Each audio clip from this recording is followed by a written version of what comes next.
Hey, welcome to Socialism for All. Today's date is October 20, 2021. Recently, some viewers have asked for my opinion on a debate which happened a week or two ago between Jason Unruhe and another smaller YouTuber, Dust James. I think that in this case, Dust James was basically functioning as an unofficial surrogate for Caleb Maupin, who Jason Unruhe has been wanting to debate following some conflicts that they had. The subject of the debate was American socialist patriotism. And I think that basically it's time to put this entire topic to rest, as most of the people who are proponents of American socialist patriotism, proletarian patriotism in settler colonial countries like the United States, are not being received well by the general left public. If you go on social media, anywhere like Twitter, plenty of people really are rejecting this. I don't think at this point that it's something that we really need to talk too much more about. So you might be wondering, why am I doing this video at all? Well, basically, I had made some remarks about this debate that I thought it was better than the usual sort of debate bro garbage and whatever, because I had listened to it casually and there really wasn't much shouting, and there were points where I thought that there was actual open-mindedness on Dust James' part, when Jason, with whom I agree more generally on this subject, was bringing up topics that clearly he hadn't considered or, just hadn't factored into this discussion. And so I got the impression that this was sort of a wholesome, productive conversation.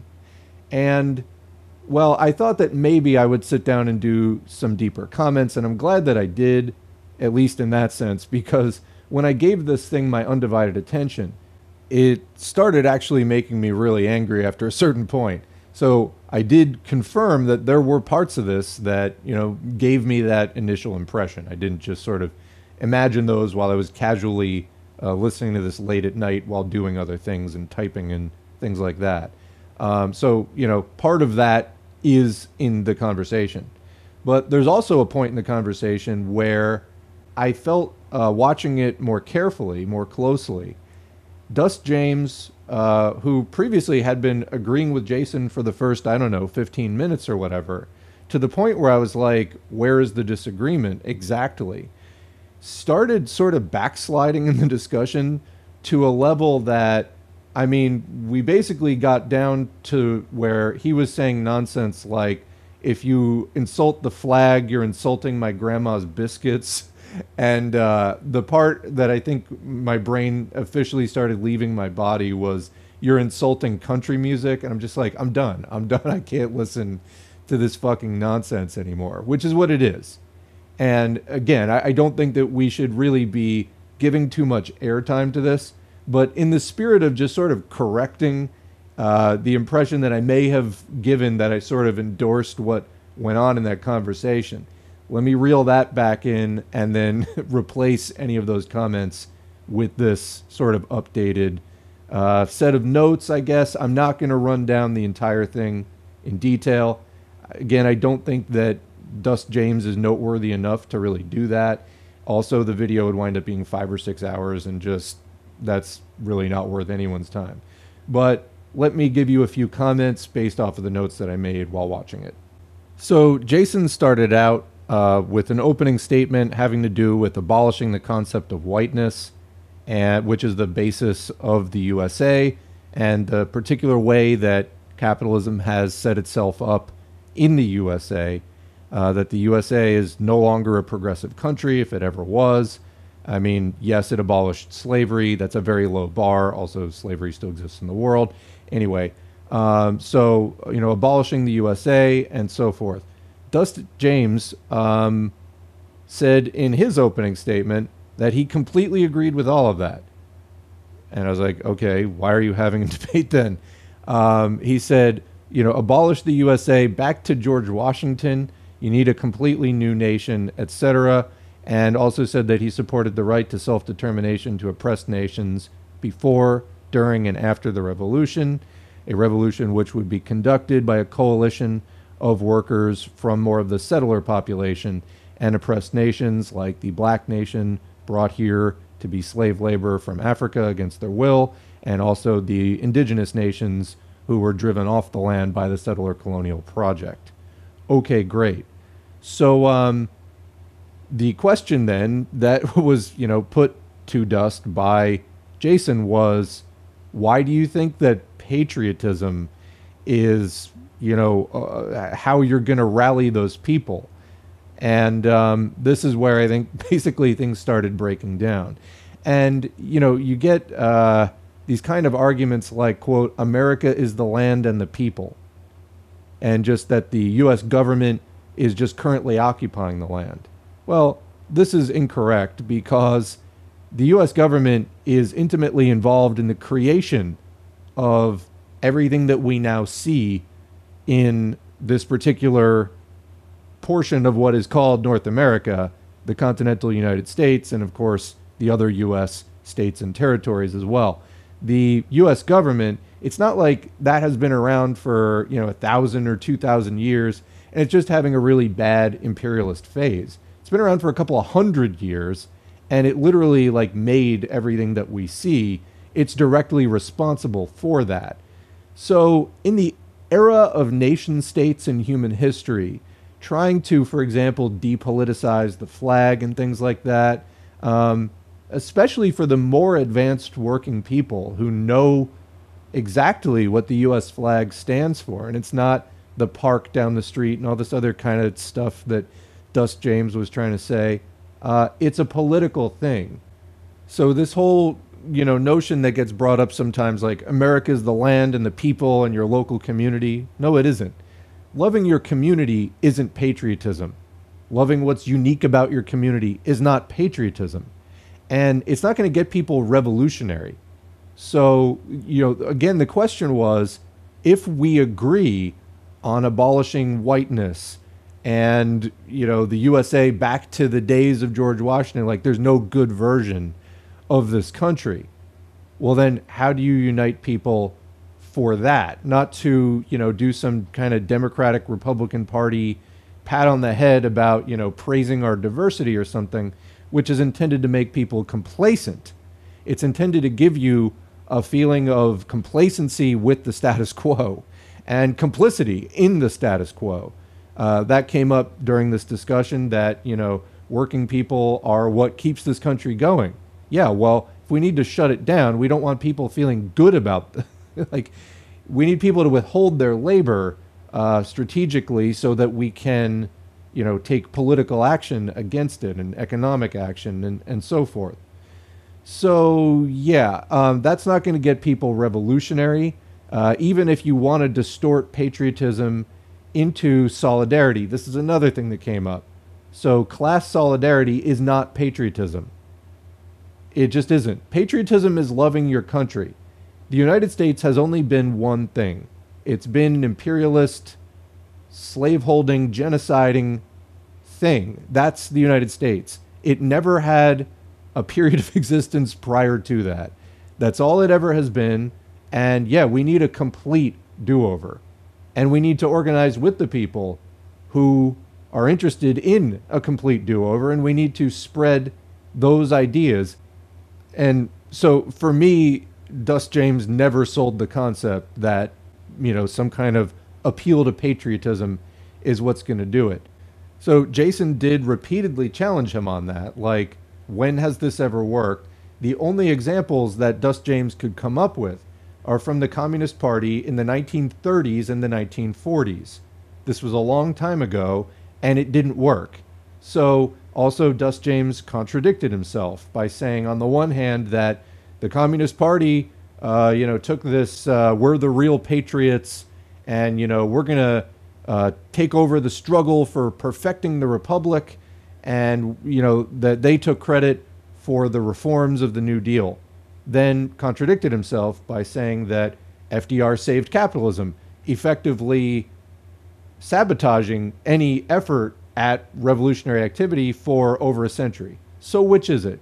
Your wonderful patriotism got these reforms, or your wonderful patriotism basically prevented revolution for a century? Which is it? So pick one. Yeah, so basically Browderism, it didn't work, and then Dust James gets into, well, it didn't work because the working class got bought off after World War II. But the ruling class somehow doesn't have the money to buy people off again. They absolutely have the money to buy people off again. In fact, for us as organizers, we should be factoring that in and telling people, take the reforms, but don't get complacent. And we do need to, do whatever we can to try to avoid people having their mentality affected by any reforms that, let's say they pass this $3.5 trillion, infrastructure and amenities package that Bernie Sanders is talking about and that Joe Manchin and Kirsten Sinema are holding up. We're going to have to organize around that if that is at all possible. But again, just, rallying around the flag, no real explanation of how, that is the thing that plays well with advanced workers. I'm looking over the rest of the notes here that I had on the thing, talking about how the labor aristocracy is being destroyed. Neoliberalism has reduced living standards and that eventually it's going to radicalize more and more people. Okay, I, like Jason, also don't totally discount that. Like, I do think people are becoming more and more interested in radical politics. But I also agree with Jason that people, while they may be feeling that way more than they were 20 years ago or 40 years ago, don't overestimate where they're actually at this point. So it may be that some reforms are passed and then people become complacent for another decade or two, which honestly to me, I'm a little bit curious why the U.S. ruling class isn't doing that, because it would be so much easier for them. I mean, I think, though, they've realized that, for example, in the case of Trump, promising people stuff, Trump's going to save everything, and people just go for it. And they have a huge cult now of people who are diehard Trump people. Well, they can get that effect whether or not they actually deliver on the promise. And if it's coming out of your wallet, even if it's, to you, the equivalent of just a couple of bucks, as these reforms would be to the capitalist class, then, why pay those, few dollars? Don't do it. Just keep, rolling with the empty promises until you really have to do something. And apparently that day hasn't come yet where they feel like they really have to do something. I guess on that note, I mean, I don't have too much more to add. I've done several videos on patriotism. It's mostly people who lean to the right and Republicans who are most interested in patriotism. As you get further left, to people who are non-affiliated liberals, which is usually the leftmost demarcation that most of the surveys would give. So, probably people identifying as socialist might say that. It gets down to like 30% say that they're patriotic. So, yeah, again, it just not making the case that patriotism is the rallying point. And in fact, you see masses of people, at least, more politically conscious people, flat out rejecting it.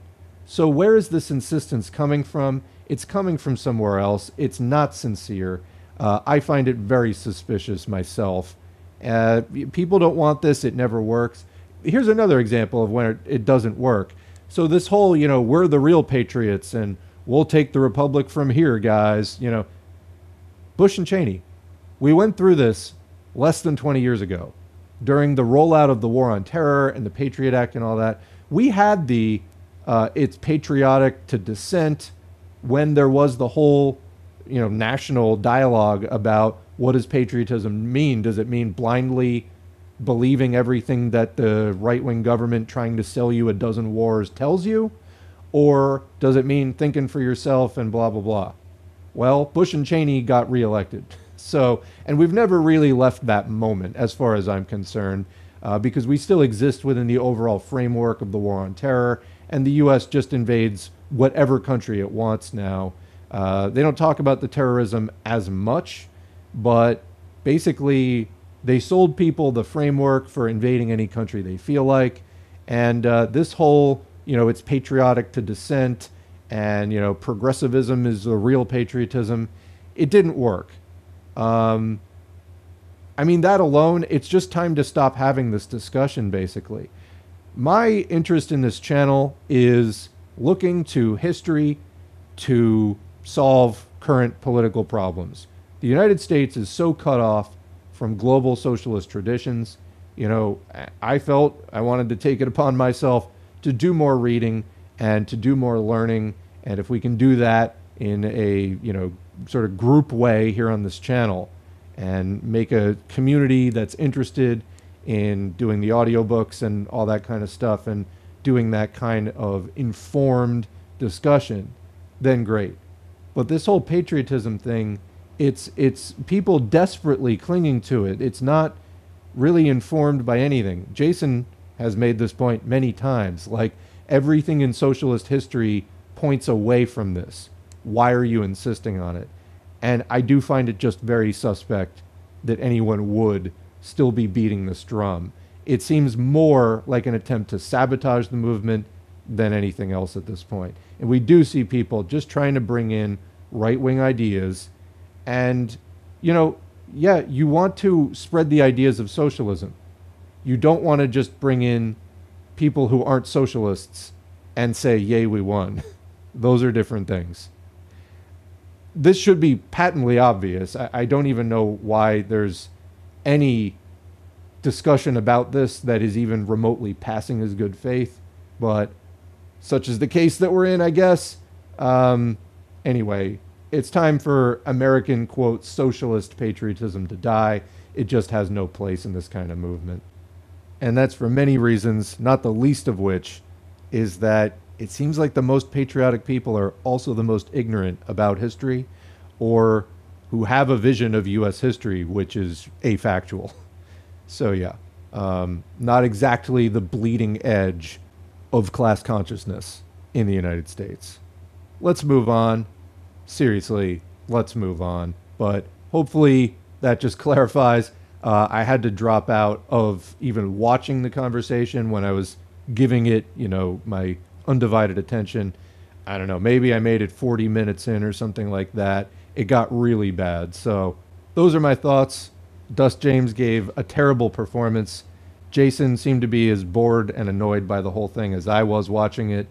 And this is where we're at. I think this discussion has just wound itself down. On that note, I would, you know, normally ask, what do you think at this point? But I think we're done. So I'm not even sure that I'm interested. But thanks for watching. If you do want to leave a comment, leave a comment. But otherwise, thanks to the current patrons whose names are on the screen. If you'd like to support the channel, get your name on the screen, head to patreon.com/socialismforall. You can sign up for as little as $2 a month. If you'd like to help out without a donation, liking, subscribing, clicking the notifications bell, leaving a comment, and sharing this on your social media all help to boost the channel, help to bring more people into this conversation, spreading the ideas of socialism. Ultimately, whatever it is that you do, online and in your community, to spread the ideas of socialism, thanks for doing it. Join an organization if there's a good one in your area, or start a project of your own, and we'll catch you in the next video.